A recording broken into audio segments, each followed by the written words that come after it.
नमस्कार मेरे प्यारे बच्चों, मैं मंगेश ठाकुर आज फिर से आपके सामने लेकर आया हूँ व्याकरण आशय अव्यय।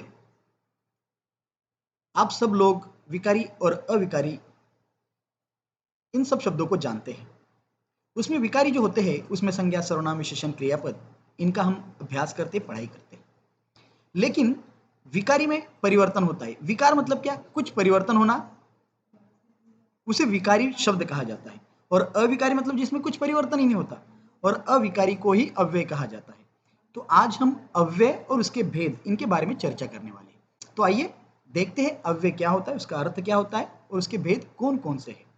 अव्यय और उसके भेद। अव्यय क्या होता है? अव्यय का शाब्दिक अर्थ होता है जो व्यय न हो। व्यय न होना मतलब क्या? जिसमें कोई परिवर्तन न होना, जो बर्बाद न होना, है ना, कुछ हलचल न होना, वो अव्यय। जिनके रूप में लिंग वचन पुरुष कारक काल आदि की वजह से कोई परिवर्तन नहीं होता, उसे अव्यय शब्द कहते हैं। कोई भी शब्द ले लीजिए, लिंग वचन पुरुष कारक काल, इनके अनुसार उसमें कोई परिवर्तन नहीं होता है, इसलिए उसे अव्यय या अविकारी शब्द कहा जाता है। अव्यय शब्द हर स्थिति में अपने मूल रूप में रहते हैं, इसमें बदलाव नहीं होता, ये मूल है वैसे ही रहेंगे, परिवर्तन नहीं होगा। इन शब्दों को अविकारी शब्द भी कहा जाता है, जैसे मैंने आपको कहा, जैसे जब तब अभी अगर वह वहां यहां इधर उधर किंतु परंतु बल्कि इसलिए अतएव अवश्य तेज कल धीरे लेकिन चूंकि क्योंकि आदि। ये सारे शब्द जो है ये अव्यय है, अविकारी शब्द है, इनमें कोई परिवर्तन नहीं होता। अव्यय के भेद। अव्यय के भेद है चार। एक क्रिया विशेषण अव्यय, दूसरा संबंध बोधक अव्यय, तीसरा समुच्चय बोधक अव्यय और चौथा है विस्मयादि बोधक अव्यय। इस प्रकार अव्यय के चार भेद हैं। बच्चों देखिए, महत्वपूर्ण बात यह है कि मैंने आपको कहा कि विकारी और विकारी अविकारी ऐसे दो प्रकार के होते हैं। विकारी में संज्ञा सर्वनाम विशेषण और क्रिया आता है, और अविकारी में मतलब अव्यय में क्रिया विशेषण अव्यय, संबंध बोधक अव्यय, समुच्चय बोधक अव्यय और विस्मयादि बोधक अव्यय इसका समावेश होता है। तो इन बातों को याद रखना।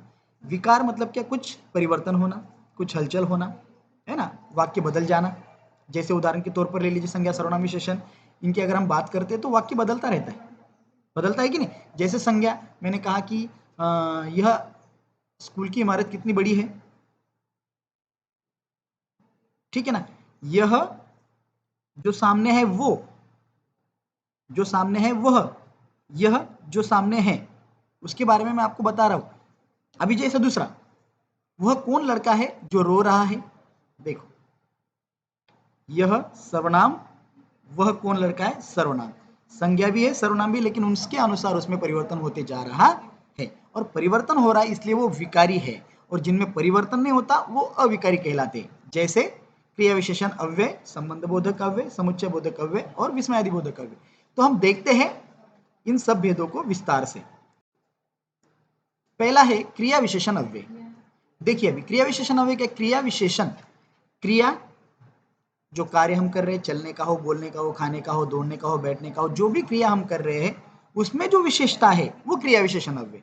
जैसे देखो, जिन शब्दों से क्रिया की विशेषता का पता चलता है, जिस क्रिया से उसकी विशेषता का पता चलता है उसे क्रिया विशेषण कहते हैं। जैसे जहां पर, यहां पर, तेज, अब, रात, धीरे धीरे, प्रतिदिन, सुंदर, वहां, तक, जल्दी, अभी, बहुत, आते हैं, वहां पर क्रिया विशेषण अव्यय होते हैं।